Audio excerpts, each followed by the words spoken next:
Las palabras del médico todavía resonaban en mi mente mientras estaba sentada en mi cocina esa mañana de martes, viendo el vapor subir de mi taza de café como plegarias que no conseguía formular. Enfermedad neurológica progresiva, me había dicho, como si esas palabras clínicas pudieran de alguna manera suavizar la realidad de que mi cuerpo me estaba traicionando lentamente. Mi mano izquierda tembló ligeramente al coger el azúcar, un recordatorio de que algunas batallas que libramos son invisibles para los demás. Llamé a Daniel inmediatamente después de la cita, necesitando escuchar la voz de mi hijo, sentirme conectada con la familia que había construido con tanto cuidado y amor durante 38 años. Pero cuando intenté explicarle lo que el médico me había dicho, mis palabras salieron más lentas de lo habitual, ligeramente arrastradas, un síntoma que se había estado desarrollando gradualmente, pero que ahora era imposible de ignorar. Mamá, tal vez deberías considerar, tal vez es hora de pensar en hacer algunos trámites,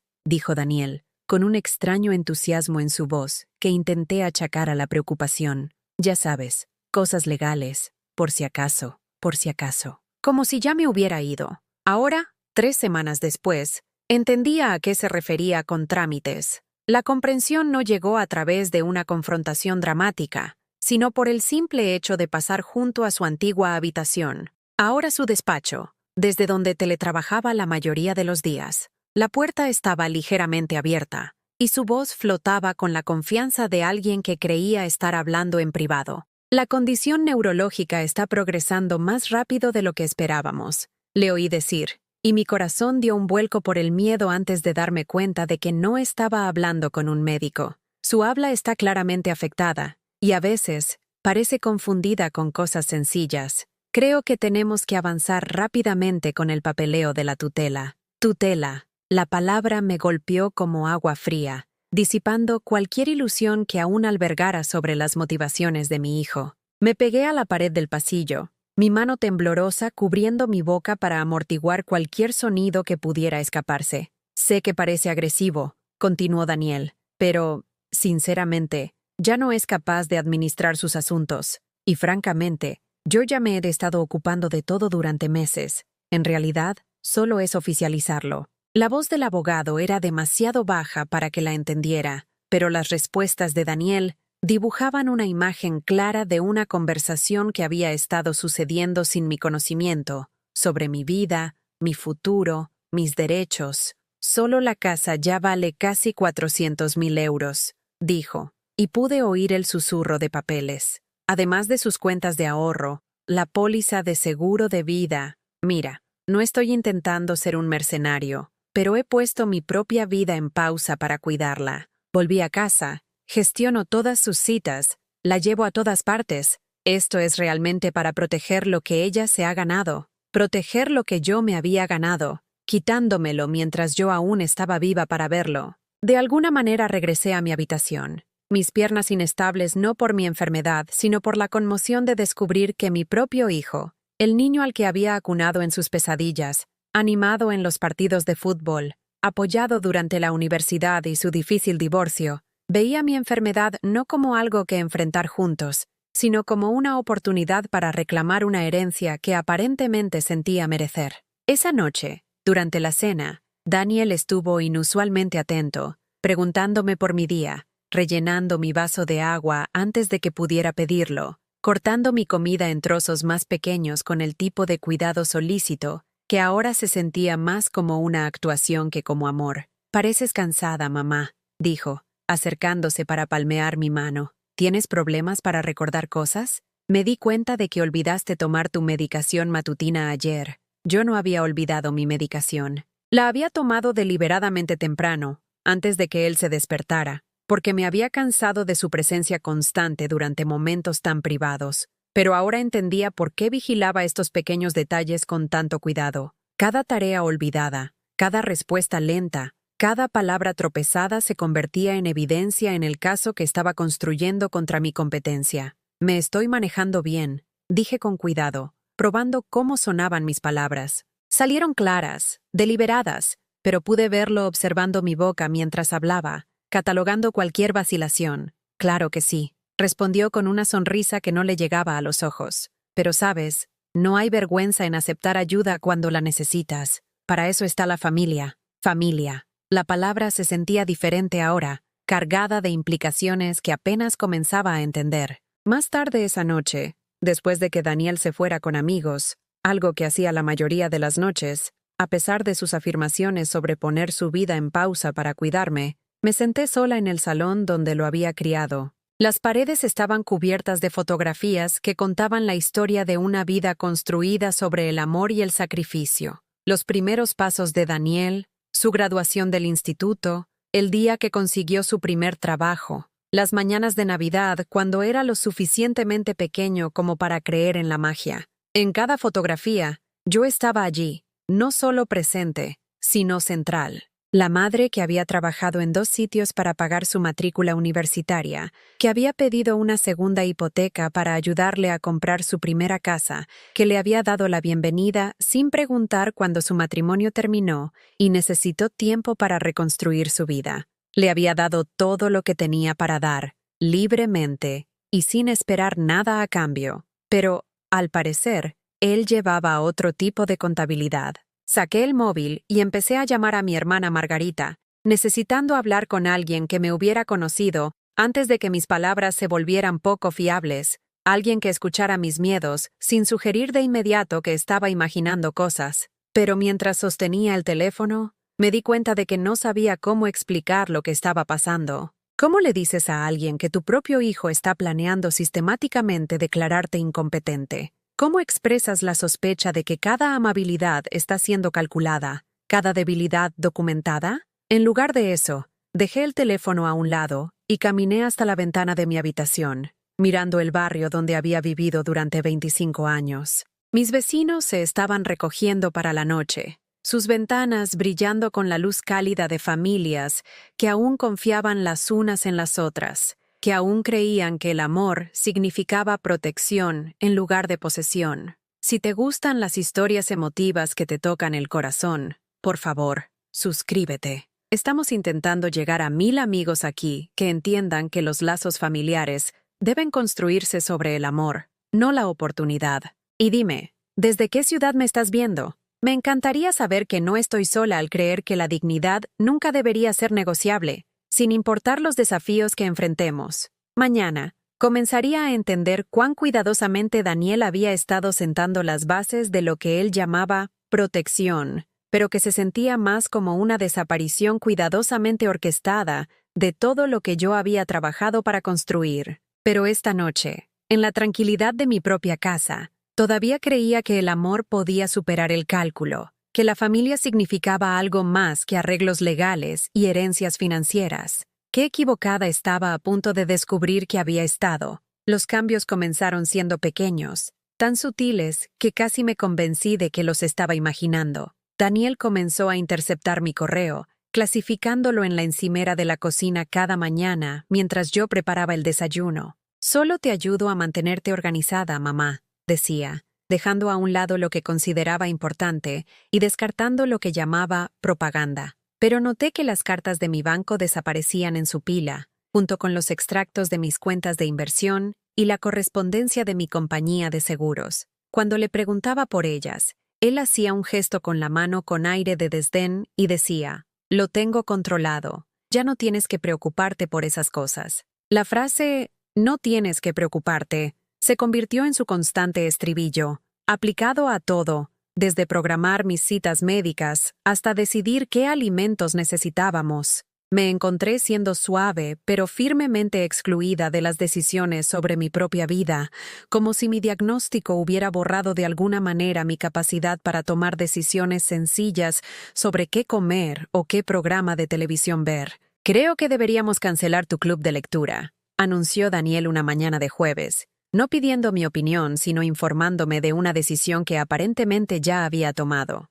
Tanto ir y venir en coche ya no es seguro. Y honestamente, mamá, algunas de esas mujeres pueden ser bastante exigentes. No necesitas ese tipo de estrés ahora mismo. Mi club de lectura llevaba 12 años reuniéndose. Esas mujeres se habían convertido en algunas de mis amigas más cercanas, compartiendo no solo literatura, sino los detalles íntimos de nuestras vidas mientras navegábamos por el envejecimiento de nuestros padres, los matrimonios difíciles y los hijos que a veces nos decepcionaban. Las reuniones mensuales en la biblioteca municipal estaban entre las pocas cosas puramente agradables que quedaban en mi mundo, cada vez más circunscrito. Disfruto de esas reuniones, protesté, tratando de mantener mi voz firme, a pesar del temblor que había comenzado a afectar mi habla de manera más notoria. Y soy perfectamente capaz de conducir 6 manzanas hasta la biblioteca. ¿Lo eres de verdad?, preguntó Daniel, con un tono suave pero condescendiente.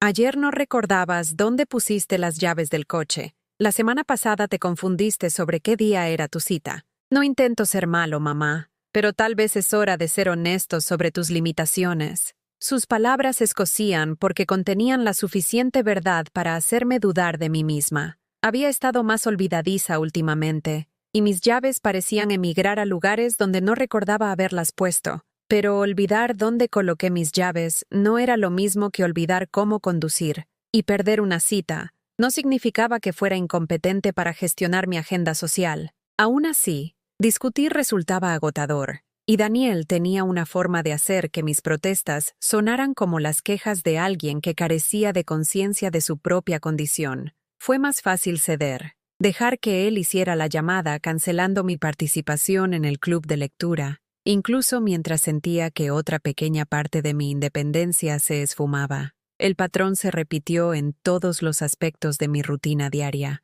Mi peluquera de toda la vida fue considerada demasiado cara y reemplazada por alguien que Daniel encontró, que cobraba la mitad del precio y hacía el doble de daño a mi confianza. Mis viajes semanales para hacer la compra se convirtieron en expediciones conjuntas donde Daniel guiaba el carro y hacía la mayoría de las selecciones, explicando que yo era más vulnerable a las compras impulsivas y necesitaba ayuda para ceñirme a un presupuesto sensato. Incluso mis elecciones de ropa fueron objeto de su crítica suave pero persistente. ¿Tal vez algo un poco más práctico, mamá?, sugería cuando cogía un vestido que siempre me había encantado. No querrás parecer que te esfuerzas demasiado. A tu edad, la comodidad debería ser la prioridad. A mi edad. Como si cumplir 71 años me hubiera descalificado de alguna manera para querer parecer atractiva, para disfrutar de los colores y las telas que me hacían sentir yo misma, en lugar de una paciente a ser gestionada. Pero el cambio más insidioso fue cómo Daniel había comenzado a hablar de mí a los demás. Cuando mi vecina señora López se detuvo para ver cómo estaba, escuché desde la cocina mientras Daniel explicaba mi condición en tonos de preocupación exagerada. «Está realmente pasando por un mal momento», le dijo, con la voz lo suficientemente alta para que yo la escuchara claramente. Algunos días ni siquiera se da cuenta de que ha repetido la misma historia 3 veces. Y la confusión con los medicamentos. Bueno, digamos que estoy agradecido de haber vuelto a casa cuando lo hice. No creo que deba seguir viviendo sola, pero ya sabes lo terca que puede ser para admitir que necesita ayuda. Yo no había repetido ninguna historia 3 veces. Nunca había estado confundida con mis medicamentos,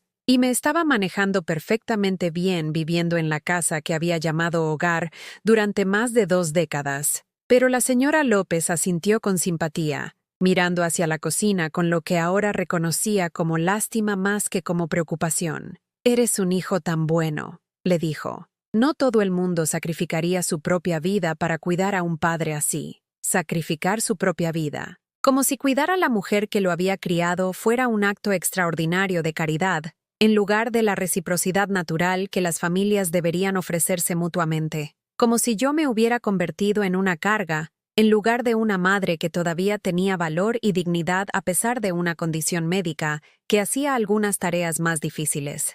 Después de que la señora López se fue, confronté a Daniel sobre su conversación. «No repito historias», dije, tratando de mantener la voz tranquila a pesar de la ira que crecía en mi pecho. «Y no estoy confundida con mis medicamentos. ¿Por qué le dirías cosas que no son ciertas?»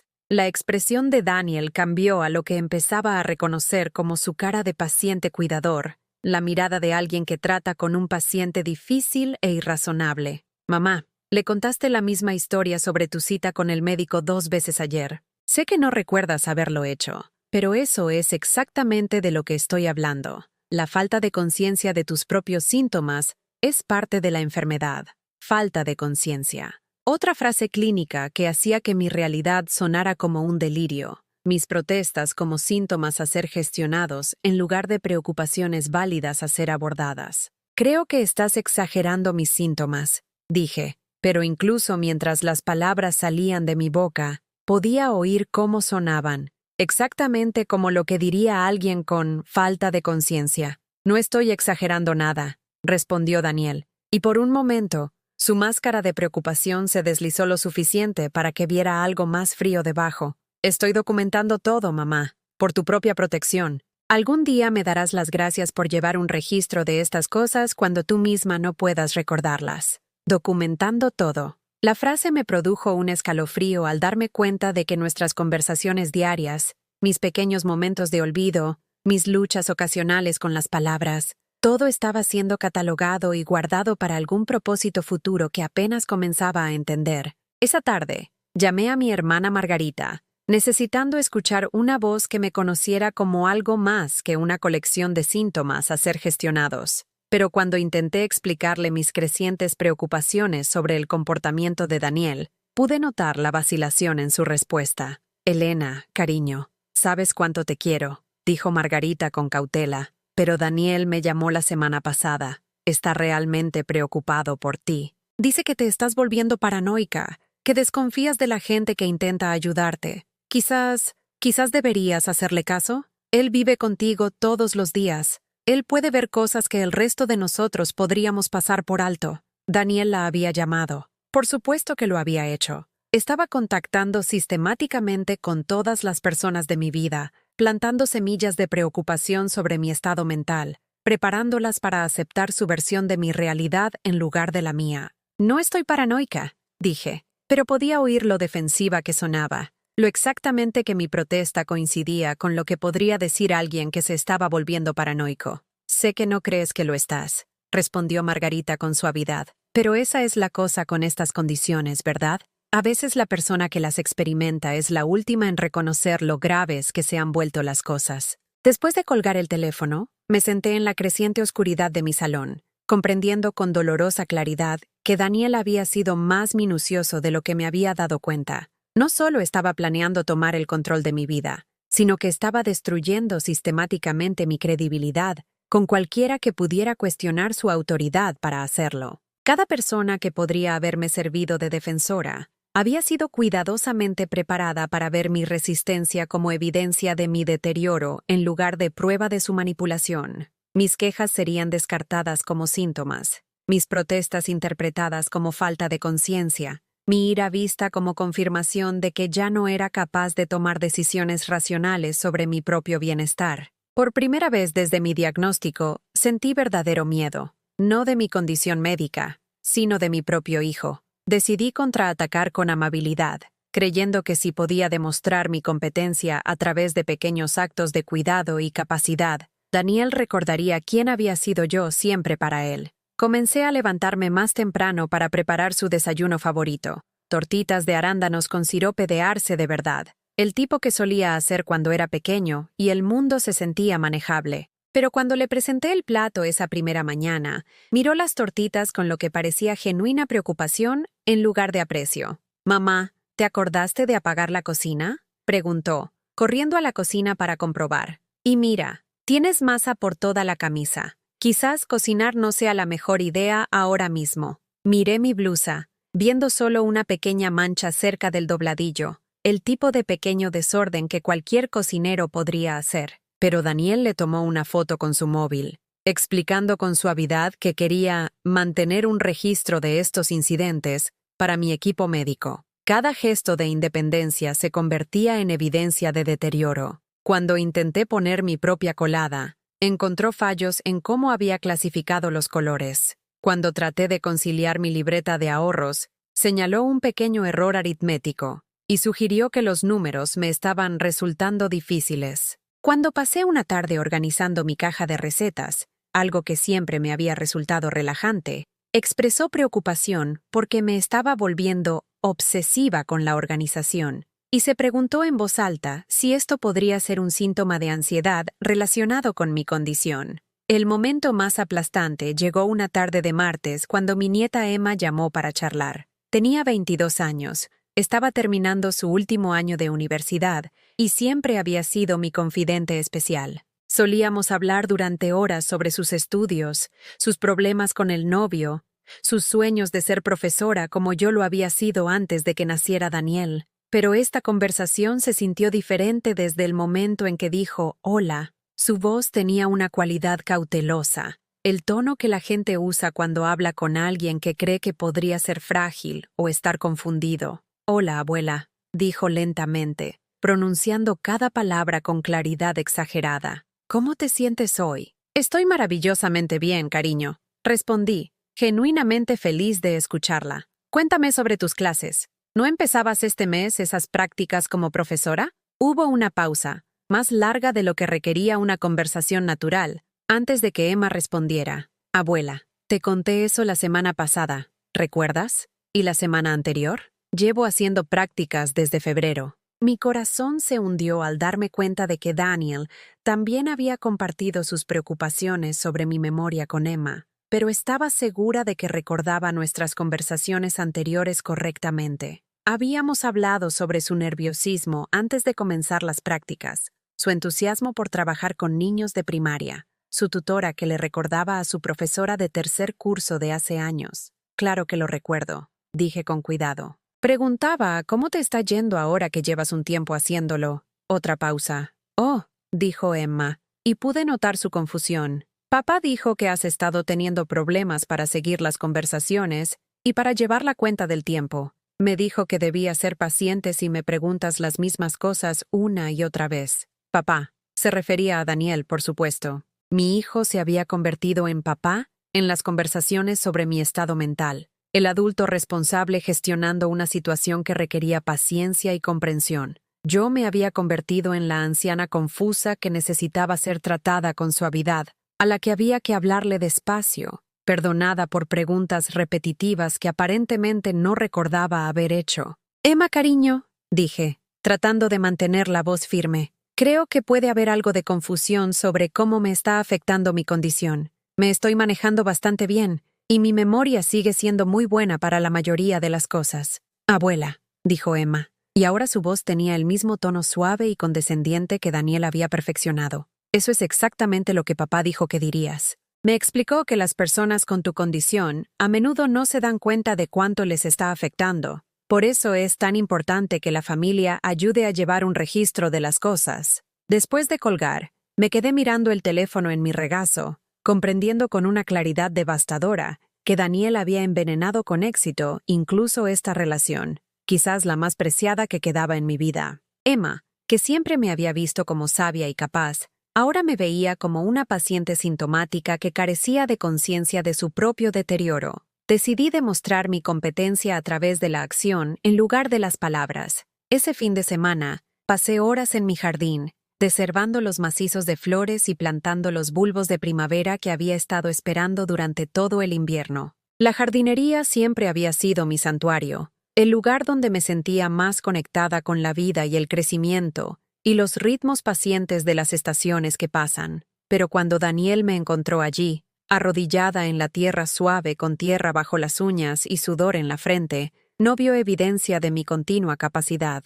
En cambio, vio otro incidente que documentar. «Mamá, ¿qué estás haciendo aquí fuera?», preguntó, con la voz aguda de alarma. «Llevas aquí horas. ¿Sabes qué hora es? ¿Has comido?» Yo había estado haciendo jardinería quizás 90 minutos, y había comido un almuerzo perfectamente adecuado antes de salir. Pero Daniel ya estaba tomando fotos de mi ropa manchada de tierra, mi cabello ligeramente despeinado, las herramientas de jardinería esparcidas a mi alrededor, en lo que aparentemente veía como evidencia de confusión, en lugar de un trabajo normal en curso. «Estoy plantando bulbos», dije simplemente. «Lo mismo que he hecho cada primavera durante 25 años en este jardín. Pero mírate», replicó, mostrándome una foto que acababa de tomar con su móvil. «Estás sucia, tu ropa está arruinada. Obviamente no te das cuenta de cuánto tiempo llevas aquí ni de tu aspecto». En la fotografía, vi lo que cualquier persona razonable vería.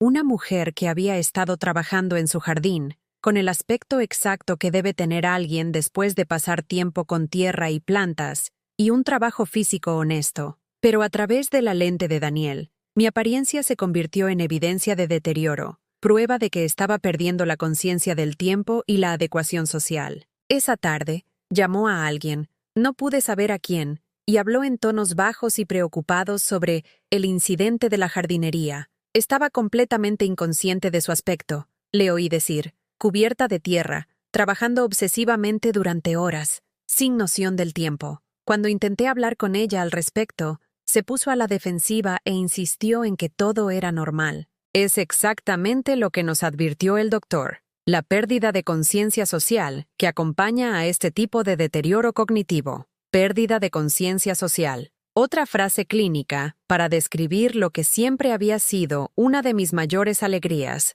transformada en un síntoma que requería gestión y preocupación. El punto de inflexión llegó la semana siguiente, cuando Daniel anunció que había programado una reunión con un abogado especializado en derecho de mayores para discutir poner mis asuntos en orden, mientras aún fuera lo suficientemente competente para participar en el proceso. Es realmente un regalo, explicó, con un tono suave pero firme. La mayoría de las familias tienen que tomar estas decisiones en situaciones de crisis, después de que es demasiado tarde para que la persona tenga alguna opinión. De esta manera, todavía puedes participar en la planificación de tu propio cuidado. La frase, mientras aún fuera competente, me golpeó como un impacto físico. Daniel ya no fingía que mi condición podría permanecer estable o mejorar con tratamiento. Estaba actuando bajo la suposición de que mi deterioro mental era inevitable y rápido, que cualquier ventana de competencia que poseyera actualmente se estaba cerrando rápidamente y necesitaba ser utilizada antes de que desapareciera por completo.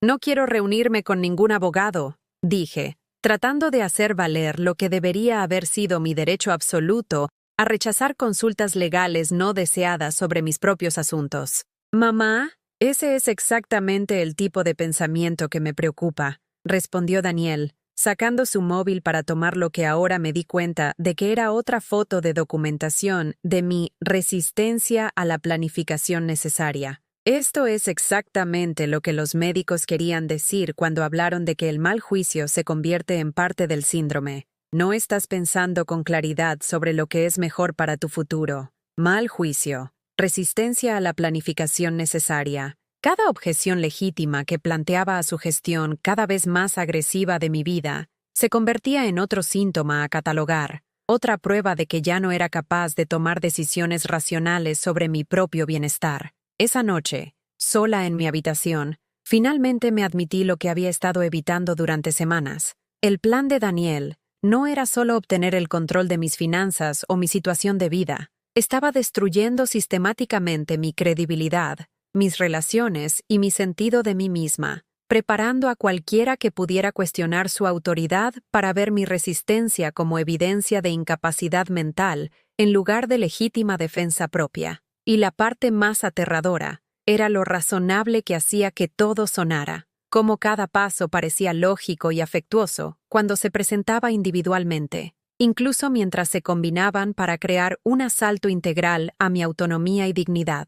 Por primera vez desde que comenzó esta pesadilla, me permití sentir todo el peso de mi rabia, no por mi condición médica, que podía aceptar y a la que podía adaptarme, sino por mi propio hijo, que había elegido usar mi vulnerabilidad como una oportunidad para reclamar todo lo que había trabajado toda mi vida para construir. Pero ellos no sabían lo que yo había guardado todo el tiempo, escondido donde ningún abogado o tutela podría alcanzarlo. Algo que lo cambiaría todo una vez que encontrara el coraje para usarlo. Dejé de intentar demostrar mi valía después de eso. ¿Qué sentido tenía preparar el desayuno cuando cada migaja caída se convertía en evidencia de la disminución de mis habilidades motoras? ¿Por qué cuidar mi jardín cuando mi amor por el cultivo podía ser reformulado como comportamiento obsesivo? ¿Por qué llamar a mis amigos cuando Daniel ya los había preparado para interpretar mi voz como confusa, mis historias como repetitivas,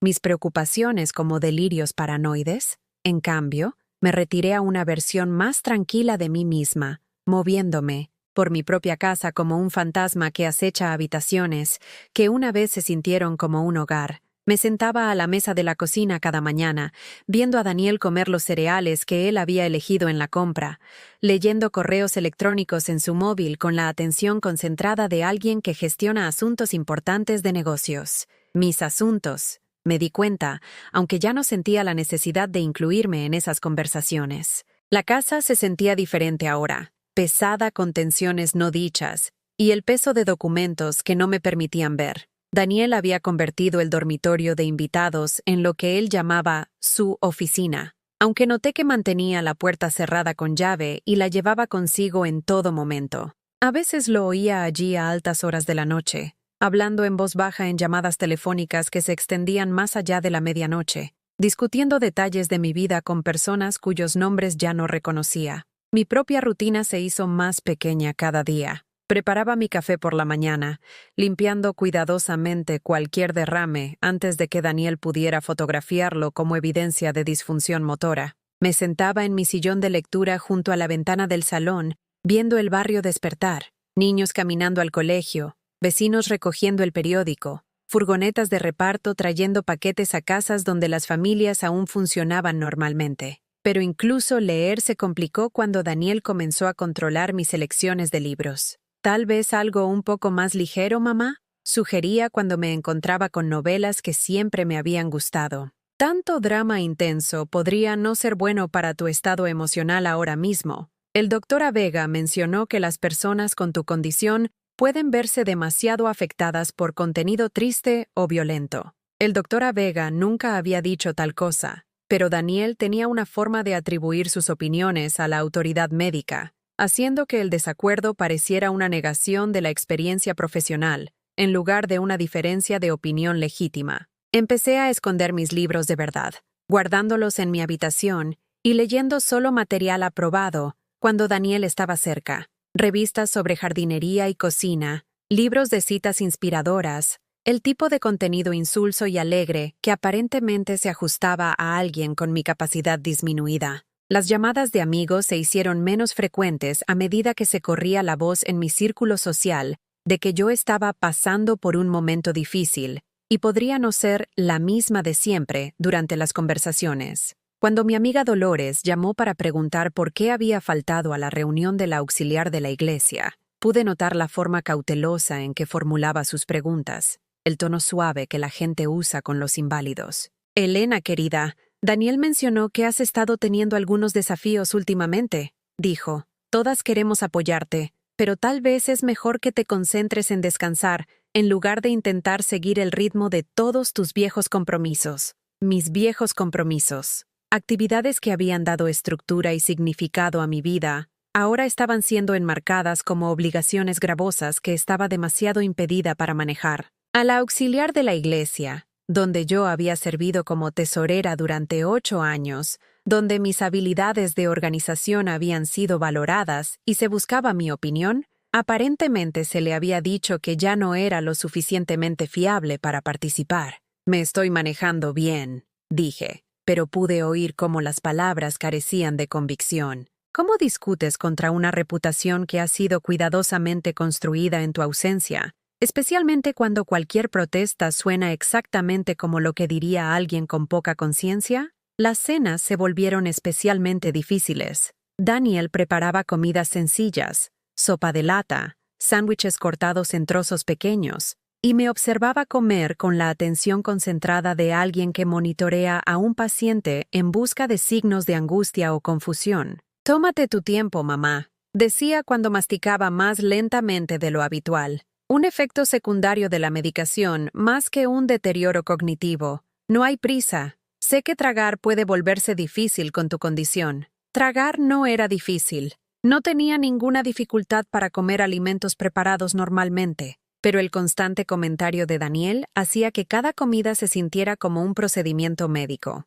Cada bocado observado y evaluado en busca de evidencia de deterioro neurológico que existía más en su documentación que en mi experiencia real. Algunas noches, cocinaba una cena completa para mí después de que Daniel salía con amigos, preparando el tipo de comida compleja que él insistía en que ya no podía manejar de forma segura. Ponía la mesa correctamente, usaba mi mejor vajilla Encendía una vela y comía en el tipo de soledad civilizada que me recordaba quién había sido yo antes de que mi diagnóstico se convirtiera en la característica definitoria de mi existencia. Pero tenía que limpiar por completo antes de que Daniel regresara, sin dejar evidencia de que había estado cocinando sin supervisión. Cualquier señal de que todavía era capaz de preparar comida de verdad sería tergiversada como prueba de que estaba asumiendo riesgos peligrosos, utilizando electrodomésticos sin la conciencia adecuada de las preocupaciones de seguridad. La soledad era la peor parte, no la soledad física, que siempre había disfrutado en pequeñas dosis, sino el aislamiento que proviene de ser sistemáticamente desconectada de cada relación que había dado significado y propósito a tu vida. Mi propio hijo se había convertido en un extraño que monitoreaba mi comportamiento en busca de signos de deterioro, mientras afirmaba actuar por amor y preocupación. A altas horas de la noche, cuando Daniel estaba dormido y la casa estaba en silencio, caminaba por habitaciones que guardaban 40 años de recuerdos, fotografías de cumpleaños y festividades, muebles elegidos con cuidado durante décadas, libros que habían moldeado mi pensamiento, obras de arte que reflejaban mi gusto y personalidad. Todo lo que hacía de este espacio un hogar en lugar de solo un edificio estaba siendo borrado lentamente a medida que Daniel reemplazaba mis elecciones con sus preferencias, mis pertenencias con artículos que consideraba más apropiados para mis necesidades actuales. Mi lámpara de lectura favorita había sido reemplazada por algo más brillante que, según él, sería más fácil para mis ojos. Mis cómodas sillas de cocina habían sido cambiadas por versiones con respaldos más altos que proporcionaban mejor soporte para personas con problemas de movilidad. Incluso mis tazas de café habían sido cambiadas por otras con asas más grandes que supuestamente eran más seguras para personas con temblores en las manos. Cada reemplazo se presentaba como una consideración reflexiva para mi condición, pero el efecto acumulativo era hacerme sentir como una extraña en mi propia casa, rodeada de objetos elegidos por otra persona según criterios sobre los que no me habían consultado. Comencé a pasar más tiempo en mi dormitorio, el único espacio que Daniel no había reorganizado completamente según su visión de lo que una anciana con desafíos neurológicos debería necesitar. Allí, rodeada de fotografías de mi yo más joven y de Daniel cuando era niño, intentaba recordar lo que se sentía al ser valorada por mi juicio, en lugar de ser monitoreada en busca de signos de su ausencia. Las fotografías contaban una historia diferente a la que Daniel estaba construyendo para las autoridades legales y médicas. Mostraban a una mujer competente que había criado a un hijo exitoso, gestionado un hogar, trabajado como profesora sustituta durante 15 años después de que Daniel se fuera de casa, sido voluntaria en programas de alfabetización, mantenido amistades, viajado de forma independiente, tomado decisiones grandes y pequeñas con confianza y buenos resultados. Pero esa mujer estaba siendo sistemáticamente borrada, reemplazada en la memoria de todos, con una paciente confusa que necesitaba protección de su propio mal juicio. Daniel estaba reescribiendo la historia de quién era yo, creando una narrativa que justificaba cualquier acción que planeara tomar, mientras se retrataba a sí mismo como un hijo devoto, tomando decisiones difíciles pero necesarias por amor. Algunas noches, llamaba a mi propio buzón de voz solo para escuchar mi voz diciendo mi nombre, para recordarme a mí misma que todavía existía como algo más que una colección de síntomas a ser gestionados. La mujer de la grabación sonaba clara, inteligente, totalmente presente, nada parecida a la paciente en declive que Daniel describía a los profesionales médicos y a los miembros de la familia. Pero incluso ese pequeño consuelo me fue arrebatado cuando Daniel cambió mi mensaje de buzón de voz por uno que él había grabado, explicando que yo estaba pasando por algunos desafíos de salud y pidiendo a quienes llamaban que lo contactaran directamente para cualquier asunto importante. Mi propia voz había sido reemplazada por su interpretación de mi situación, otro pequeño borrado de la persona que siempre había sido. Fue durante una de estas largas noches de insomnio que finalmente me admití lo que había estado evitando durante semanas. Daniel no estaba confundido acerca de mis capacidades y no estaba actuando por preocupación equivocada. Estaba destruyendo deliberada y sistemáticamente mi credibilidad, mis relaciones y mi independencia, porque hacerlo servía a sus intereses de maneras que no tenían nada que ver con mi bienestar. La comprensión debería haber sido devastadora, pero en cambio trajo una inesperada sensación de alivio. Durante semanas, había estado cuestionando mis propias percepciones, preguntándome si mi resistencia a su creciente control era realmente evidencia del mal juicio que él seguía documentando. Pero ahora, en la tranquila oscuridad de mi dormitorio, finalmente pude reconocer lo que había sabido desde el principio. Yo no era la paciente confusa y en declive que Daniel estaba retratando. Yo era una mujer cuya confianza había sido traicionada por alguien que se suponía que debía protegerme,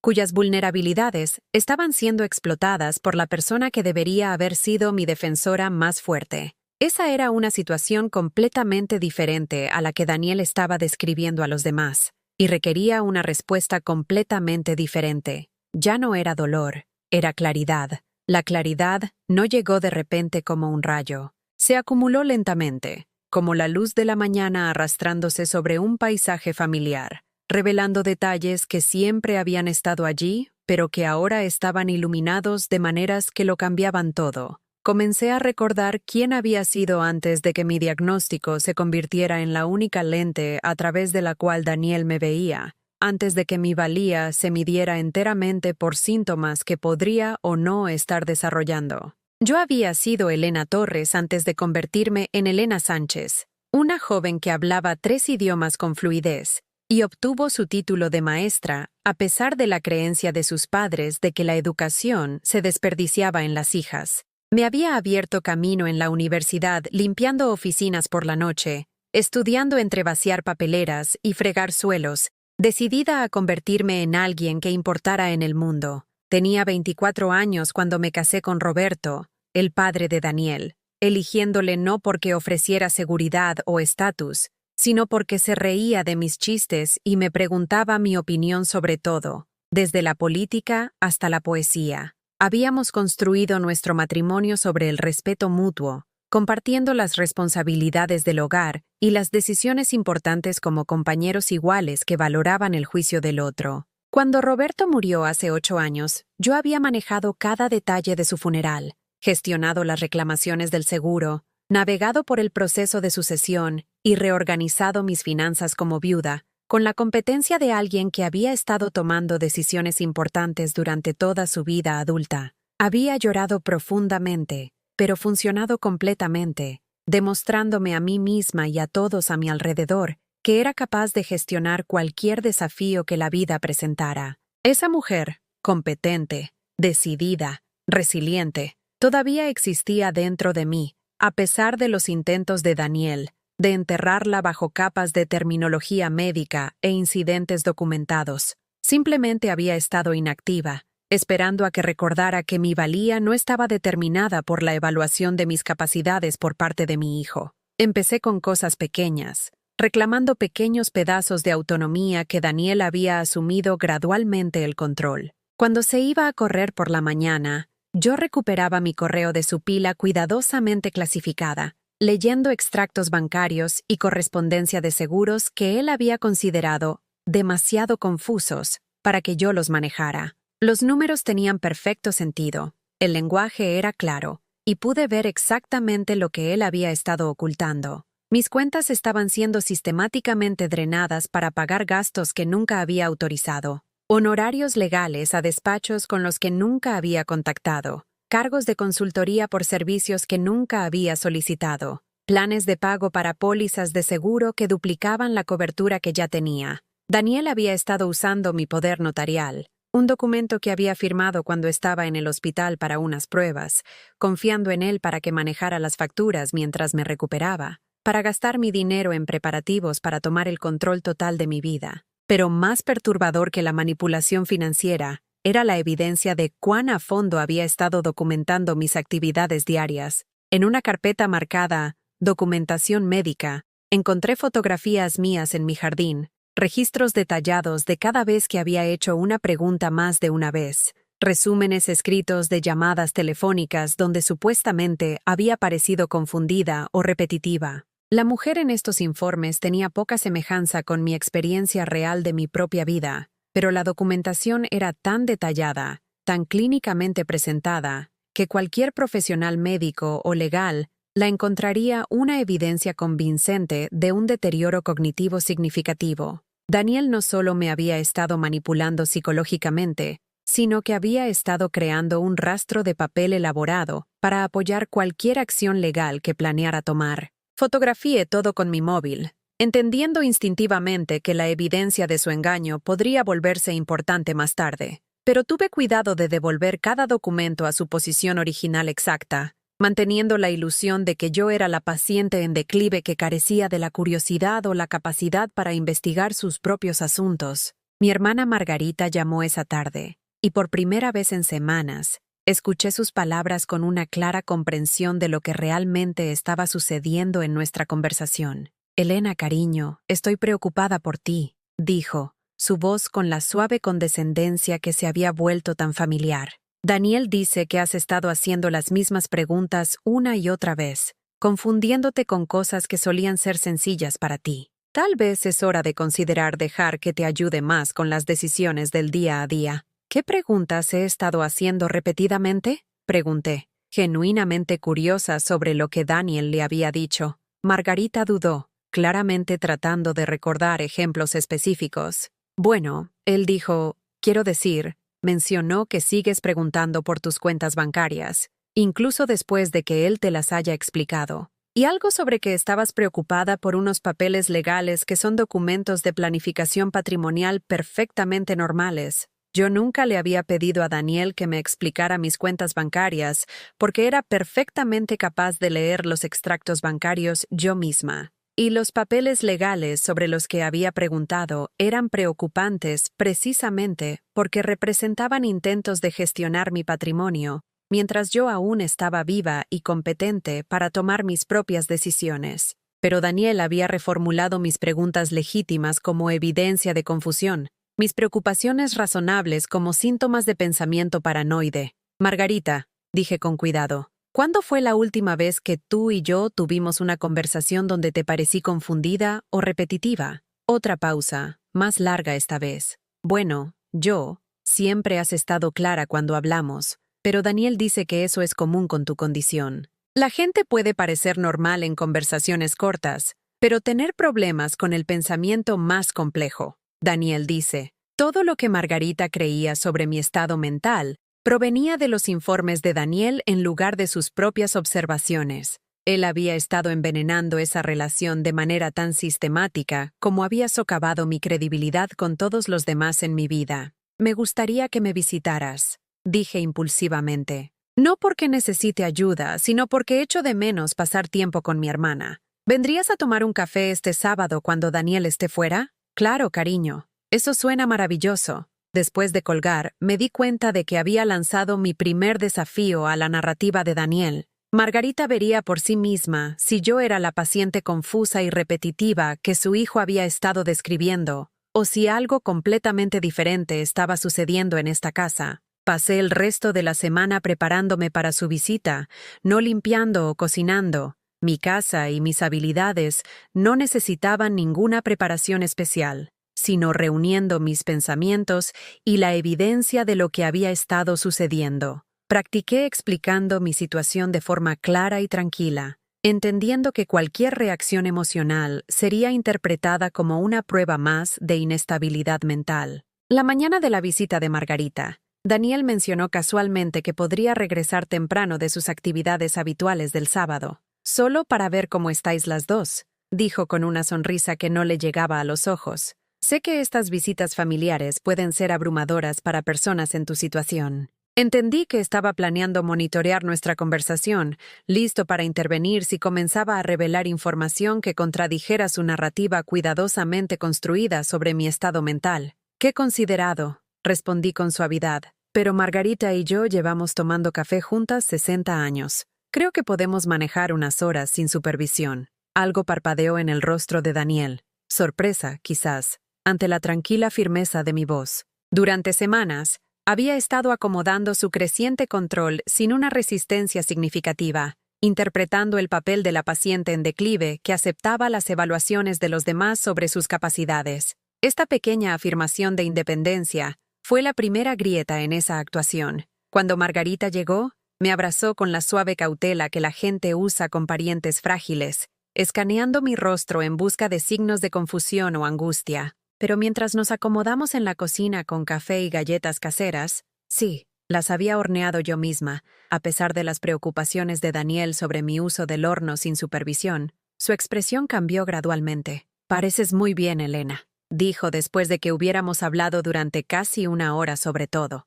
desde las actuaciones escolares de sus nietos hasta el libro que estaba leyendo y los cambios en nuestro viejo barrio. Daniel hizo que pareciera que, bueno, que estabas teniendo problemas mucho más serios. ¿Qué tipo de problemas describió?, pregunté. Margarita parecía incómoda, dándose cuenta claramente de que la claridad mental de su hermana contradecía todo lo que le habían dicho que esperara. Dijo que te estabas volviendo paranoica sobre la gente que intentaba controlar tu dinero, que estabas haciendo las mismas preguntas una y otra vez, que parecías confundida con cosas básicas como qué día era o si habías tomado tu medicación. En las 2 horas que llevamos hablando, ¿he parecido confundida en algo? ¿Me he repetido o te he hecho la misma pregunta varias veces? No, admitió Margarita lentamente. Has sido completamente tú, tan lúcida como siempre. De hecho, saqué copias de la documentación que había descubierto en los archivos de Daniel, mostrándole las fotografías que me había tomado haciendo jardinería, los registros detallados de mis supuestos fallos de memoria, los registros de gastos cargados a mis cuentas sin mi conocimiento. Esto es lo que Daniel ha estado creando, expliqué con calma. Un rastro de papel que me hace parecer incompetente para que pueda justificar tomar el control de mis finanzas y de mi vida. Cada actividad normal se reformula como evidencia de deterioro. Cada pregunta razonable se convierte en prueba de confusión. Margarita estudió los documentos con creciente alarma, su expresión cambiando de la preocupación por mi estado mental a la ira por lo que me estaban haciendo. Elena, esto es deliberado. Este no es un hijo preocupado por la salud de su madre. Es alguien que está construyendo un caso. Sí, dije simplemente. Ahora entiendes lo que realmente ha estado sucediendo. Hablamos durante otra hora, y vi la percepción de Margarita sobre la situación transformarse por completo. Vio claramente lo que yo había estado experimentando. No una anciana confusa que requería protección, sino una adulta competente siendo sistemáticamente socavada por alguien que debería haber sido su defensor más fuerte. Cuando Daniel regresó esa tarde, lo saludé con la misma suave amabilidad que había mantenido durante semanas. Pero algo fundamental había cambiado. Ya no estaba sola con mi creciente conciencia de su manipulación. Alguien más ahora entendía lo que realmente estaba sucediendo. Alguien que podía servir como testigo de mi estado mental real en lugar de la versión ficticia que Daniel había estado promoviendo. Esa noche, tomé una decisión que habría parecido imposible solo unos días antes. Iba a dejar de ser una víctima del plan de Daniel y a empezar a ser una participante activa en mi propia defensa. La mujer que había sobrevivido a la viudez, criado a un hijo, gestionado un hogar y navegado por décadas de desafíos de la vida, todavía estaba aquí. Todavía capaz, todavía merecedora de respeto y autonomía. Era hora de que recuperara el control de su propia historia. El cambio en mi comportamiento fue lo suficientemente sutil como para que Daniel no lo reconociera inmediatamente como resistencia. Continué interpretando el papel de la paciente dócil mientras recopilaba información en silencio y reconstruía las conexiones que él había intentado cortar. Cuando se iba a trabajar cada mañana, pasaba horas al teléfono, no solo con Margarita, sino con otros miembros de la familia y amigos a quienes les había alimentado su versión de mi deterioro. Prima Patricia, dije cuando llamé a la sobrina de mi padre en Sevilla. Quería escuchar tu voz. Daniel mencionó que estabas preocupada por mi salud, y pensé que deberíamos hablar directamente. La confusión de Patricia fue inmediata y reveladora. Elena, cariño, no he hablado con Daniel en meses. ¿Qué dijo que me preocupaba? Otra mentira, otra pieza de evidencia fabricada para su narrativa. Daniel había estado afirmando que los familiares lejanos estaban contactando con preocupaciones sobre mi condición, usando sus supuestas preocupaciones para justificar su creciente control. Pero cuando los llamé directamente, Ninguno de ellos había expresado tales preocupaciones, porque ninguno de ellos había notado ningún cambio en mi comportamiento durante nuestras conversaciones ocasionales. Comencé a llevar mi propia documentación, no de síntomas e incidentes, sino de las mentiras de Daniel, sus manipulaciones financieras y la creciente evidencia de que su preocupación por mi bienestar era completamente performativa. Fotografié extractos bancarios que mostraban gastos no autorizados, grabé llamadas telefónicas donde demostraba una claridad mental perfecta y compilé una lista de todos a los que Daniel había mentido sobre mi condición. Pero tuve cuidado de esconder esta evidencia en lugares donde nunca pensaría buscar. La oficina cerrada donde guardaba sus archivos solo era segura mientras yo interpretara a la mujer indefensa, que carecía de la curiosidad o la capacidad para investigar sus propios asuntos. No tenía idea de que había descubierto su escondite para la llave de repuesto, o que revisaba regularmente su documentación durante sus carreras diarias. El descubrimiento más perjudicial se produjo cuando encontré correos electrónicos entre Daniel y el abogado de derecho de mayores con el que había insistido en que me reuniera. La correspondencia reveló el alcance total de sus planes. No solo control financiero, sino una medida para declararme incompetente y colocarme en una residencia de cuidado para la memoria que aceptaría su evaluación de mi condición sin una evaluación independiente. La documentación que ha proporcionado establece claramente la capacidad disminuida, había escrito el abogado. Con los registros médicos que muestran deterioro neurológico y sus registros detallados de incidentes, no deberíamos tener problemas para obtener la tutela. La colocación en la residencia El Sol de Invierno puede organizarse tan pronto como se finalice el papeleo legal. Residencia El Sol de Invierno. Busqué el centro en Internet y encontré un sitio web alegre con fotografías de residentes mayores, participando en manualidades sencillas y actividades supervisadas. El lenguaje de marketing enfatizaba la seguridad y el cuidado especializado para personas con desafíos cognitivos. Pero lo que vi fue un lugar donde la gente desaparecía, donde las familias podían almacenar a parientes inconvenientes, mientras se aseguraban a sí mismos de que los cuidadores profesionales estaban brindando una supervisión adecuada. Daniel no estaba planeando cuidarme en su casa, ni siquiera organizar servicios de atención domiciliaria que me permitieran mantener cierta independencia. Estaba preparándose para internarme, declararme incompetente y eliminarme de cualquier posición desde la que pudiera cuestionar la gestión de mis activos o desafiar su autoridad sobre mi vida. El calendario se estaba acelerando. Encontré un calendario en sus archivos que marcaba fechas importantes. La audiencia de tutela programada para el mes siguiente, la reunión con los administradores del centro, la fecha límite para transferir activos a cuentas que él pudiera controlar sin supervisión judicial. Había estado planeando esto sistemáticamente durante meses, mucho antes de que mi diagnóstico hubiera progresado a algo que justificara medidas tan drásticas. Llamé a mi vieja amiga Ana, que había trabajado como secretaria jurídica durante 30 años antes de jubilarse. Sin revelar el alcance total de mi situación, le hice preguntas hipotéticas sobre los procedimientos de tutela y los derechos de las personas que enfrentan tales acciones. Se supone que el sistema debe proteger a los adultos vulnerables,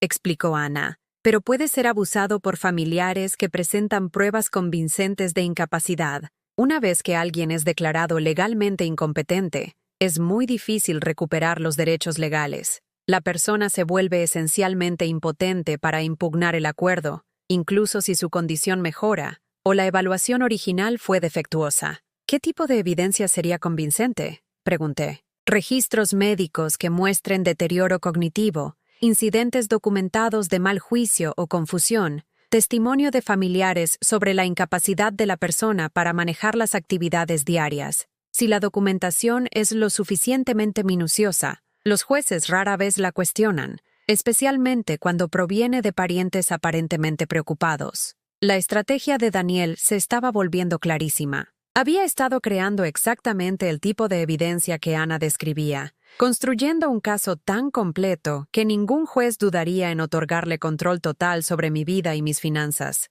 Mis protestas serían descartadas como falta de conciencia, mi resistencia vista como una prueba más de mi incapacidad. Pero había cometido un error de cálculo crucial. En su afán por documentar mi supuesto deterioro, había creado un rastro de papel de su propio engaño. Las fotografías, los incidentes inventados, las manipulaciones financieras, todo existía por escrito, almacenado en archivos que había organizado con la misma atención meticulosa al detalle que, en última instancia, expondría su fraude. Ese fin de semana, llegó a casa un sobre dirigido a mí personalmente, marcado como confidencial, con una dirección de remitente que no reconocía. Daniel había estado interceptando mi correo durante semanas, pero esta carta se había saltado de alguna manera su proceso de selección, tal vez porque parecía una comunicación comercial rutinaria en lugar de algo que requiriera su atención. Dentro, había una carta de un bufete de abogados con el que nunca había contactado, informándome de que habían sido contratados para representar mis intereses en el asunto del procedimiento de tutela propuesto e iniciado por su hijo, Daniel Sánchez. La carta explicaba que yo tenía derecho a una representación legal independiente, que podía impugnar la petición si creía que era innecesaria o prematura, y que debía contactar con su oficina de inmediato para discutir mis opciones. Me quedé mirando la carta con creciente asombro. Alguien, no podía imaginar quién, había organizado una representación legal en mi nombre, reconociendo que me enfrentaba a una amenaza de la que quizás ni siquiera era consciente. El momento sugería que quienquiera que hubiera hecho esto entendía la urgencia de mi situación y había estado monitoreando los procedimientos legales de los que Daniel asumía que yo no sabía nada. El nombre del bufete de abogados me resultaba familiar por artículos de prensa sobre casos de abuso a mayores. Se especializaban en representar a personas cuyas familias habían intentado explotar sus vulnerabilidades para obtener ganancias financieras. Este no era un abogado de práctica general que pudiera ser intimidado por la documentación de Daniel. Esta era alguien que entendía exactamente qué tácticas utilizaban los familiares manipuladores y cómo contrarrestarlas eficazmente. Llamé al número de inmediato, hablando con una abogada llamada Sara Cruz, que me hizo preguntas detalladas sobre mi situación de vida, mi condición médica y mi conocimiento de las acciones legales que se estaban tomando supuestamente para mi beneficio. «Señora Sánchez», dijo después de que le expliqué todo lo que había descubierto. Lo que describe es un caso de libro de texto de abuso financiero a personas mayores combinado con manipulación sistemática diseñada para apoyar una petición de tutela fraudulenta. La buena noticia es que usted es claramente competente para tomar sus propias decisiones y participar en su propia defensa. La noticia desafiante es que su hijo ha sido muy minucioso en la creación de documentación que podría ser convincente para alguien que no entiende cómo operan estos esquemas. ¿Quién se encargó de que me contactaran?, pregunté. No estoy autorizada a revelar esa información todavía, respondió Sara, pero puedo decirle que alguien que se preocupa por su bienestar se dio cuenta de la situación y quiso asegurarse de que usted tuviera una representación legal adecuada. Podremos hablar más de eso cuando nos reunamos en persona. Programamos una cita para el jueves siguiente, cuando Daniel estaría fuera de la ciudad por un viaje de negocios que ahora sospechaba estaba relacionado con la finalización de los arreglos para mi internamiento involuntario en la residencia El Sol de Invierno. El momento era perfecto. Podía reunirme con mi abogada, revisar toda la evidencia que había reunido y preparar una defensa sin que Daniel se diera cuenta de que sus planes estaban siendo desafiados. Esa noche, durante la cena, Daniel se mostró inusualmente comunicativo,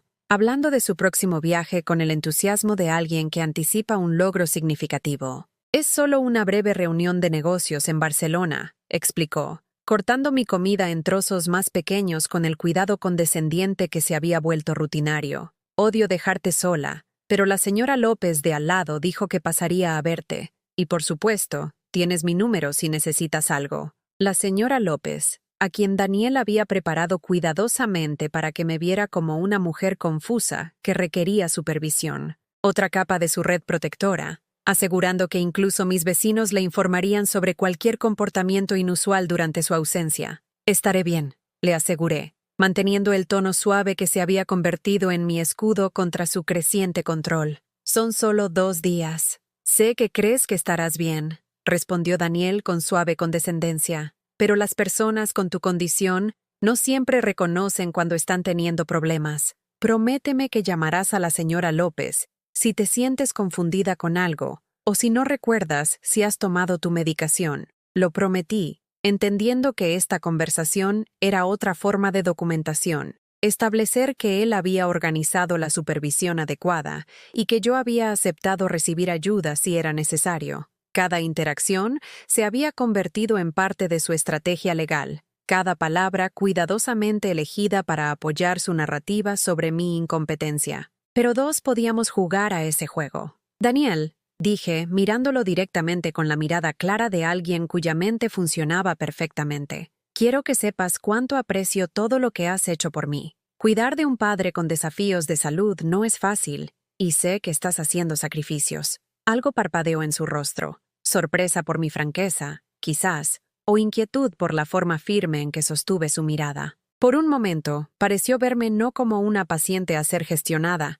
sino como una persona que entendía exactamente lo que estaba sucediendo entre nosotros. Por supuesto, mamá, dijo, pero su voz tenía una nota de incertidumbre que no había estado allí antes. Para eso está la familia. Esa noche, mientras Daniel hacía la maleta para su viaje, me acosté en la cama escuchando los sonidos de la preparación que flotaban por la casa. Llamadas telefónicas para confirmar citas, el susurro de papeles que se organizaban, la tranquila confianza de alguien que creía que su cuidadosa planificación estaba a punto de dar sus frutos. Pero yo también estaba haciendo preparativos, reuniendo evidencia y aliados de los que él no sabía nada, preparándome para reclamar la vida que él creía haberme robado. La mujer que había subestimado estaba a punto de recordarle que la competencia no es algo que se pierde simplemente porque alguien decide que ya no mereces poseerla. La tormenta se acercaba, y esta vez, yo no sería la víctima atrapada sin preparación en su camino. El vuelo de Daniel estaba programado para salir a las 6 de la mañana del jueves, lo que significaba que salió de la casa en la oscuridad, besando mi frente con el afecto suave de un hijo devoto, mientras yo fingía estar adormilada y confundida por su partida temprana. «Recuerda lo que hablamos», susurró, asumiendo que estaba demasiado somnolienta para concentrarme claramente. «La señora López te visitará, y tienes su número si necesitas algo. No intentes cocinar nada complicado mientras no estoy». Murmuré algo apropiadamente vago y lo vi recoger su equipaje y archivos, incluyendo un maletín que sabía que contenía documentos sobre mi futura institucionalización. Se detuvo en la puerta de mi habitación, estudiando mi rostro en la penumbra como si intentara evaluar si estaba lo suficientemente alerta como para causar problemas mientras él estaba fuera. Pero yo había perfeccionado el arte de parecer más impedida de lo que realmente estaba, y Daniel vio lo que esperaba ver. Una anciana confusa que pasaría su ausencia viendo la televisión y durmiendo la siesta, supervisada por vecinos bien intencionados que habían sido preparados para informar de cualquier comportamiento preocupante. En el momento en que su coche desapareció por la calle, me transformé de nuevo en la mujer competente que siempre había sido. Me duché, me vestí con mi mejor traje, el azul marino que había usado en el juzgado cuando resolví el patrimonio de Roberto, y me preparé para la reunión más importante de mi vida. La oficina de Sara Cruz estaba en un edificio del centro que recordaba de mis días de enseñanza, cuando solía traer a mis estudiantes aquí para excursiones para ver cómo funcionaba el sistema legal. La ironía no se me escapó. Regresaba como alguien que luchaba por sus propios derechos básicos, en lugar de como una educadora que mostraba a los niños cómo se suponía que debía funcionar la justicia. Sara era más joven de lo que había esperado, quizás 40, con el tipo de aguda inteligencia en sus ojos que me hizo confiar instantáneamente en su juicio. Había extendido la documentación de Daniel sobre una mesa de conferencias como evidencia en un juicio penal, que, estaba empezando a entender, era exactamente lo que representaba esta situación. «Señora Sánchez», dijo después de revisar todo lo que había traído, «su hijo ha creado uno de los esquemas de abuso a personas mayores más sofisticados que he encontrado. Ha utilizado su diagnóstico médico como tapadera para la explotación financiera sistemática mientras construía un caso legal de tutela que habría sido casi imposible de impugnar si usted no lo hubiera descubierto a tiempo». Me mostró cómo Daniel había manipulado cada pieza de evidencia, fotografiándome en situaciones normales, pero describiéndolas como evidencia de confusión, documentando conversaciones que nunca habían sucedido, creando una narrativa médica que exageraba mis síntomas mientras ignoraba mi nivel de funcionamiento real. Solo el abuso financiero constituye múltiples delitos graves, continuó Sara. Ha estado utilizando su poder notarial para pagar honorarios legales por acciones tomadas en contra de sus intereses, esencialmente obligándola a financiar su propia explotación. Pero el fraude de tutela es lo que hace que esto sea particularmente atroz. Ha estado preparándose para que usted sea declarada legalmente incompetente basándose en evidencia inventada. ¿Podemos detenerlo?, pregunté. «¿Podemos hacer algo mejor que detenerlo?», respondió Sara con una sonrisa que sugería que había estado esperando esta conversación. «Podemos exponerlo por completo. Su hijo presentó su petición de tutela creyendo que usted no era consciente de los procedimientos e incapaz de montar una defensa efectiva. No tiene idea de que usted ha estado reuniendo contraevidencia o de que tiene representación legal competente», explicó su estrategia. «En lugar de simplemente impugnar la petición de tutela, presentaríamos denuncias penales por abuso a personas mayores, fraude y robo. La evidencia que Daniel había compilado con tanto cuidado se volvería en su contra, demostrando no mi incapacidad sino su engaño deliberado. Hay una cosa más», dijo Sara, sacando una carpeta que no había visto antes. Preguntó quién se encargó de mi representación. Fue su nieta Emma. Emma. La revelación me golpeó con una fuerza asombrosa, pero ella parecía creer todo lo que Daniel le dijo sobre mi condición. «Estaba actuando», explicó Sara. Emma comenzó a sospechar cuando las descripciones de su deterioro por parte de su padre no coincidieron con sus propias observaciones durante sus llamadas telefónicas. Comenzó a investigar por su cuenta y descubrió algunas de las mismas irregularidades financieras que usted encontró. Contactó con nuestra oficina hace 3 semanas, pero le aconsejamos que esperara hasta que pudiéramos reunir más evidencia antes de confrontar la situación directamente. 3 semanas atrás, justo cuando Emma había llamado y parecía estarme hablando como si estuviera confusa y repetitiva. No había sido convencida por la manipulación de Daniel. Había estado probando si yo estaba experimentando realmente los síntomas que él estaba reportando. Su tono cauteloso y condescendiente había sido una actuación diseñada para hacer que Daniel creyera que ella aceptaba su versión de mi condición mientras reunía evidencia para protegerme. «Ella ha estado documentando sus propias conversaciones con usted», continuó Sara, «grabando llamadas donde usted demuestra una claridad mental perfecta, guardando mensajes de voz donde su habla y pensamiento son completamente normales. También ha estado contactando discretamente con sus amigos y familiares, descubriendo que muchas de las afirmaciones de Daniel sobre sus preocupaciones eran inventadas. La idea de que mi nieta había estado trabajando para protegerme mientras yo pensaba que se había vuelto en mi contra me hizo derramar lágrimas. Las primeras lágrimas que había derramado desde que comenzó esta pesadilla, pero estas eran lágrimas de alivio y gratitud en lugar de desesperación. «Emma testificará en su nombre», dijo Sara. «También lo harán varios de sus amigos que pueden confirmar que Daniel tergiversó sus puntos de vista sobre su condición. Y tenemos expertos médicos preparados para evaluarla y confirmar que su función cognitiva es consistente con alguien que gestiona una condición neurológica adecuadamente,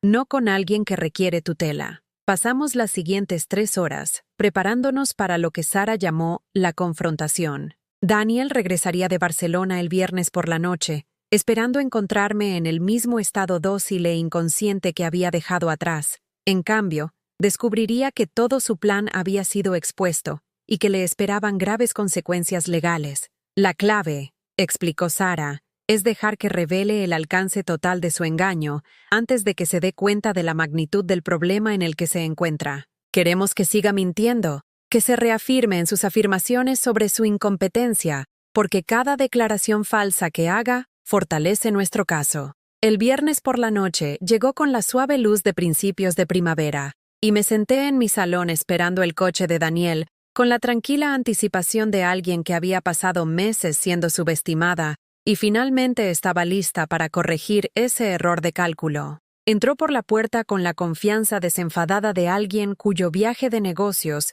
había ido exactamente como estaba planeado, besando mi mejilla y preguntando sobre mis 2 días sola, con la preocupación condescendiente que se había convertido en su sello distintivo.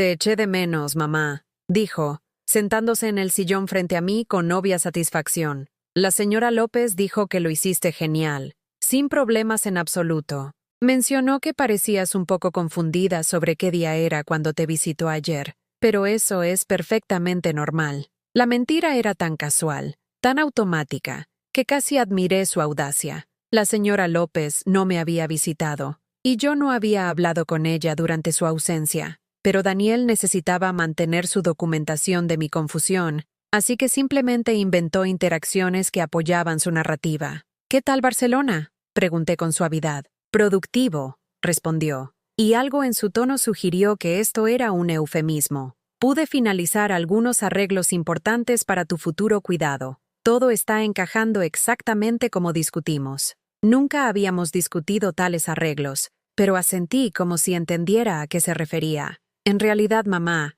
hay algunos papeles que necesito que firmes, continuó Daniel, sacando documentos de su maletín. Solo algunas actualizaciones rutinarias de tus voluntades anticipadas, pero los abogados quieren tu firma mientras aún estás, mientras aún puedes participar en este tipo de decisiones. Aún puedes. La frase flotaba en el aire como una amenaza, un recordatorio de que mi ventana de supuesta competencia se estaba cerrando según su calendario. Extendió los papeles sobre la mesa de centro, señalando las líneas de firma con la manera eficiente de alguien que realiza un negocio rutinario. Pero yo había aprendido a leer documentos legales durante mis años como profesora y más tarde como socia de Roberto en la gestión de nuestras finanzas domésticas.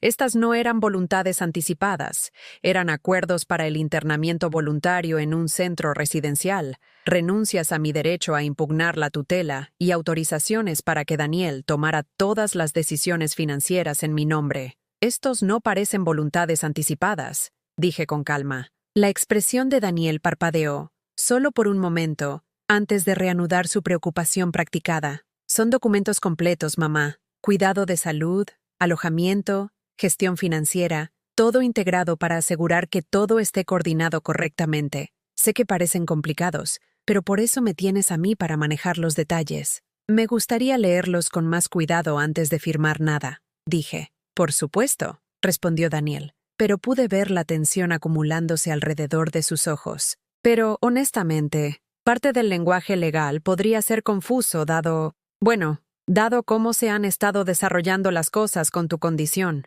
Quizás es mejor confiar en que yo he revisado todo a fondo. Creo que haré que mi propia abogada los revise, dije, manteniendo todavía el tono suave que me había servido tan bien durante estos meses difíciles. El silencio que siguió fue eléctrico con una tensión repentina. Daniel me miró como si hubiera hablado en un idioma extranjero, su fachada cuidadosamente mantenida comenzando a agrietarse bajo la presión de esta inesperada resistencia. ¿Tu abogada?, repitió lentamente. Mamá, no tienes una abogada. Discutimos esto. Yo estoy manejando todas tus necesidades legales ahora. En realidad, dije, cogiendo la tarjeta de presentación que Sara me había dado. He contratado a Sara Cruz para que represente mis intereses. Ella ha sido muy útil para explicarme mis derechos. Vi la cara de Daniel transformarse, a medida que las implicaciones de mis palabras calaban en él. El hijo paciente y preocupado desapareció por completo,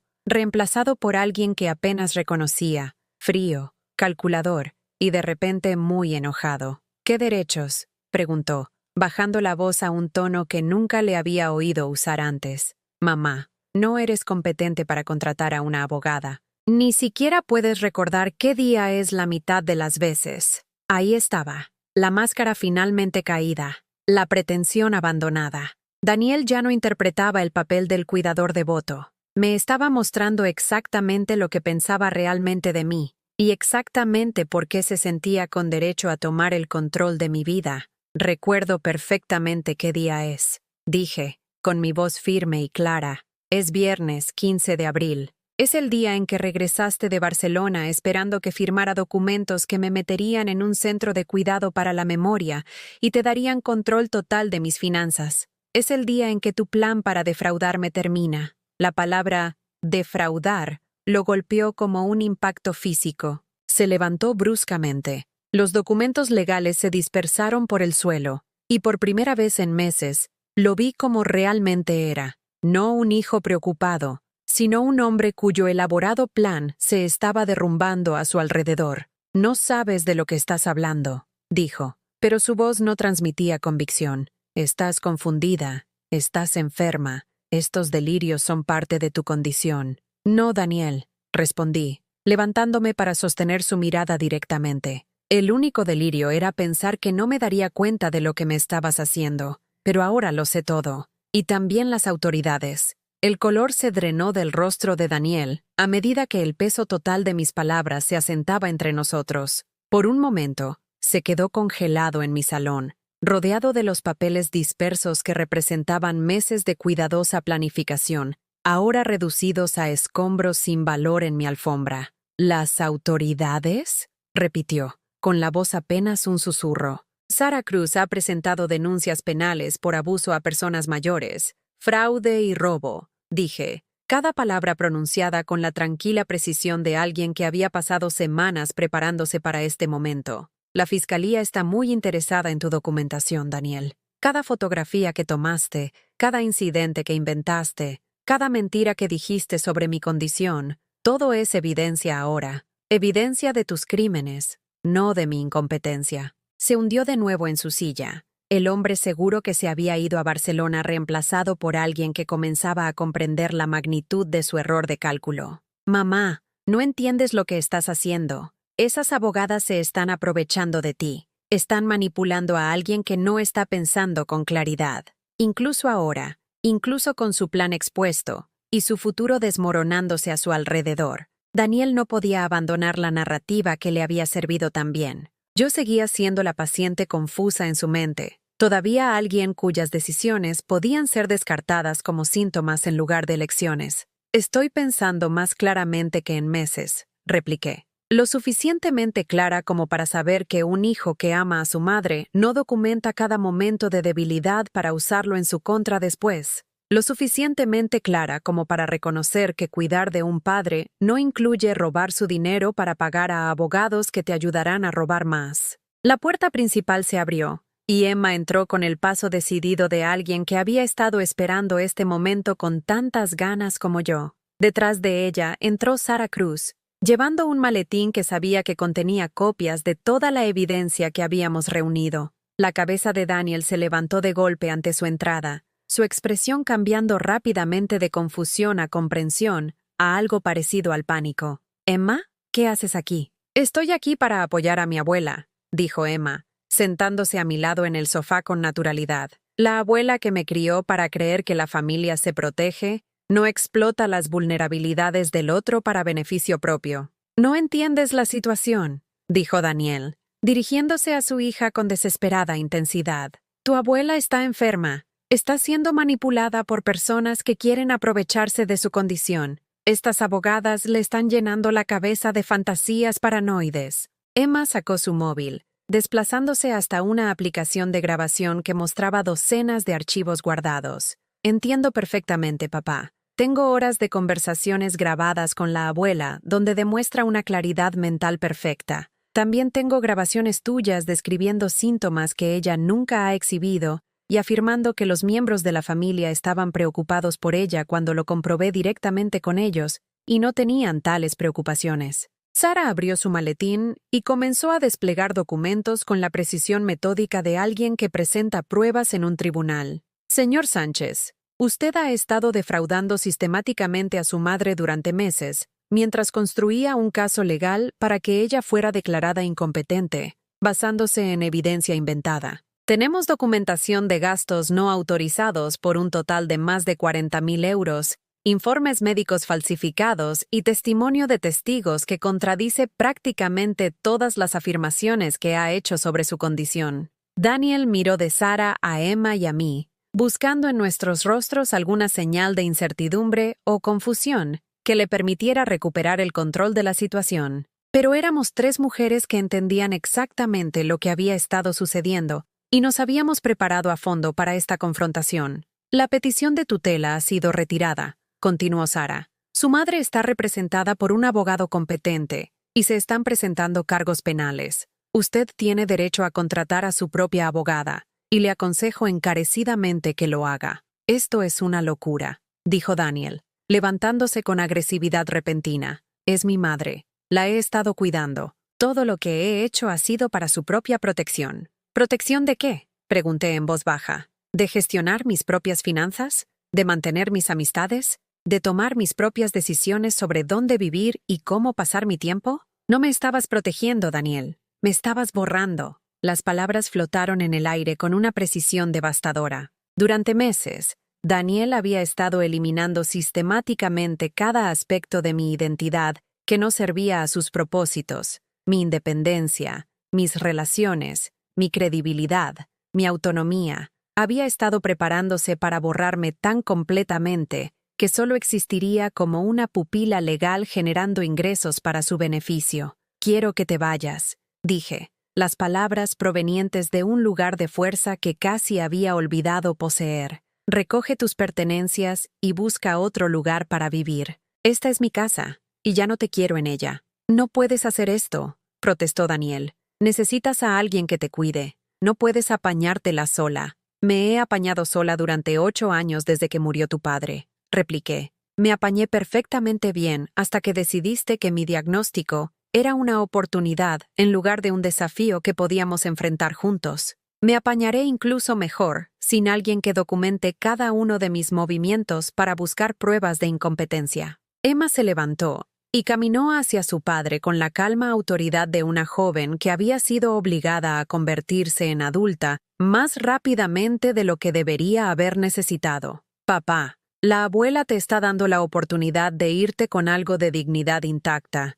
Si luchas contra esto, si continúas afirmando que es incompetente, el caso penal seguirá adelante, y todos sabrán exactamente lo que intentaste hacerle. Sara asintió con la cabeza. Estamos preparados para ofrecer un acuerdo de conformidad si devuelve los fondos robados y acepta mantenerse alejado de su madre. Pero esa oferta tiene limitaciones, señor Sánchez. Si persiste en afirmar que ella carece de capacidad, nos veremos obligados a probar en el juzgado cuán competente es realmente y cuán completamente ha estado usted engañando a todos sobre su condición. Daniel miró alrededor de la habitación una vez más, quizás esperando encontrar alguna vía de escape o negociación que no requiriera que reconociera la magnitud de su traición, pero no había ninguna. Su cuidadoso plan no solo había sido expuesto, sino completamente revertido. En lugar de que yo fuera declarada incompetente, él se enfrentaba a un proceso penal por abuso a personas mayores.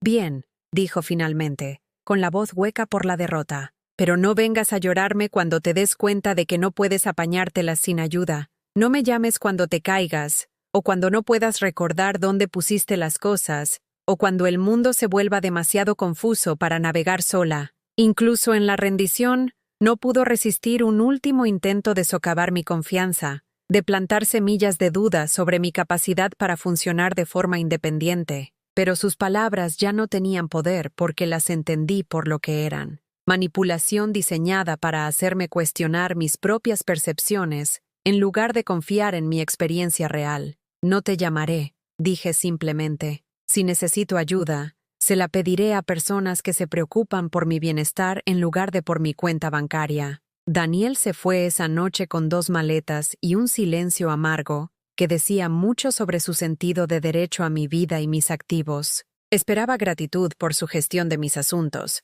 Aprecio por su disposición a tomar decisiones difíciles en mi nombre. Aparentemente, la posibilidad de que yo prefiriera tomar mis propias decisiones, incluso las imperfectas, nunca se le había ocurrido. Después de que se fue, Emma y yo nos sentamos en la cocina a tomar tazas de té, hablando honestamente por primera vez en meses sobre lo que ambas habíamos experimentado durante su campaña para retratarme como incompetente. Sabía que algo andaba mal cuando empezaste a repetir historias en nuestras llamadas telefónicas, dijo Emma. Pero luego me di cuenta de que no las estabas repitiendo. Papá me estaba diciendo que las habías repetido cuando no lo habías hecho. Estaba creando incidentes que nunca sucedieron y atribuyéndotelos a ti. ¿Por qué no dijiste algo antes?, pregunté. Necesitaba pruebas, respondió Emma con una sabiduría más allá de sus años. Sabía que si lo desafiaba sin evidencia, él simplemente afirmaría que estaba siendo manipulada por tu supuesto pensamiento paranoico. Así que comencé a grabar nuestras conversaciones y a documentar lo que realmente sucedió frente a lo que él afirmaba que había sucedido.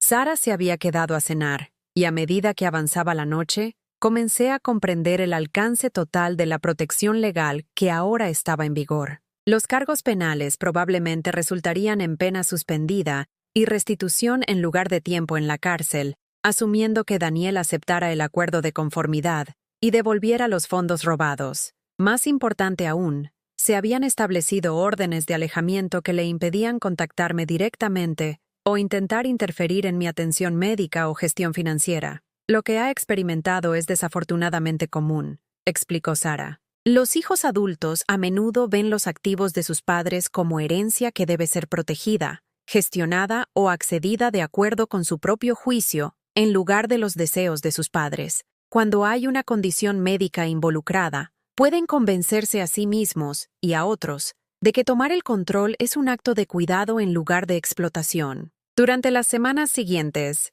mi vida volvió gradualmente a ritmos que yo había elegido por mí misma, en lugar de patrones impuestos por la evaluación de mis limitaciones por parte de otra persona. Retomé mi club de lectura, cuyos miembros me dieron la bienvenida con preguntas sobre mi salud, pero sin suposiciones sobre mis capacidades. Regresé a mi jardín, pasando horas entre plantas y tierra, sin que nadie me fotografiara como evidencia de confusión o mal cuidado personal. Lo más importante, reconstruí relaciones con amigos y familiares que habían sido influenciados por el retrato que Daniel había hecho de mi deterioro. Las conversaciones a veces eran incómodas. La gente tenía que conciliar sus recuerdos de mi competencia con meses de que les dijeran que estaba confusa y decayendo rápidamente, pero también fueron sanadoras, ya que demostré a través de una interacción consistente que los informes sobre mi deterioro mental habían sido muy exagerados. Margarita me visitaba regularmente,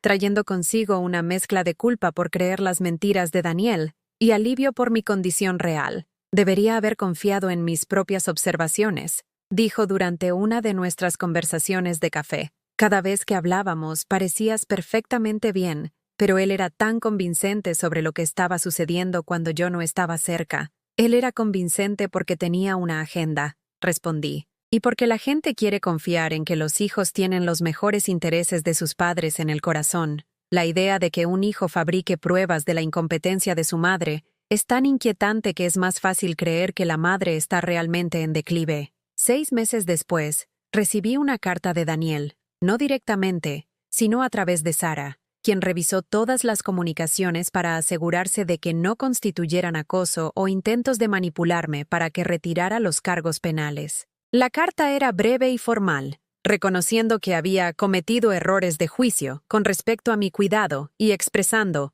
pesar por cualquier angustia que sus acciones hubieran causado. No era una disculpa, era un documento legal diseñado para satisfacer los requisitos de su acuerdo de conformidad, mientras admitía la menor cantidad posible de fechorías reales. No había reconocimiento de los meses de abuso emocional sistemático, ni reconocimiento de que había intentado robar mi autonomía junto con mi dinero, ni comprensión de que sus errores de juicio habían sido una campaña calculada para destruir mi credibilidad e independencia. Hice que Emma me leyera la carta, no porque mi visión o comprensión hubieran disminuido, sino porque quería escuchar sus palabras filtradas a través de la voz de alguien que me amaba genuinamente, en lugar de estratégicamente. Cuando terminó, nos sentamos en un silencio cómodo en mi salón, rodeadas de las fotografías y los muebles y las comodidades acumuladas de una vida que casi había perdido por la codicia de otra persona. ¿Estás decepcionada de que realmente no pudiera disculparse?, preguntó Emma. No, dije, sorprendiéndome de lo cierto que se sentía eso. Una disculpa requeriría que entendiera lo que hizo mal, y no creo que sea capaz de ese nivel de autorreflexión. Todavía cree que me estaba protegiendo de mí misma, que mi resistencia a su control fue evidencia de mi incompetencia en lugar de prueba de mi fuerza. Emma asintió pensativamente. ¿Y ahora qué pasa? Ahora, dije, volviendo a sentarme en mi sillón favorito con un libro que había elegido para mí, sigo siendo exactamente quien siempre he sido, una mujer competente que gestiona una condición neurológica con dignidad e independencia. La única diferencia es que ahora recuerdo no confiar en las personas solo porque son familia. y escuchar mi propia voz cuando otros intentan decirme de lo que soy capaz. A veces, el silencio es la verdad más ruidosa. La tranquila fuerza que me sostuvo a través de la campaña de manipulación de Daniel resultó ser más poderosa que toda su documentación y falsa preocupación. Al final, la mujer que intentó borrar permaneció en pie en su propia casa, rodeada de personas que la amaban por lo que era en lugar de por lo que poseía. El resto, como dicen, fue paz.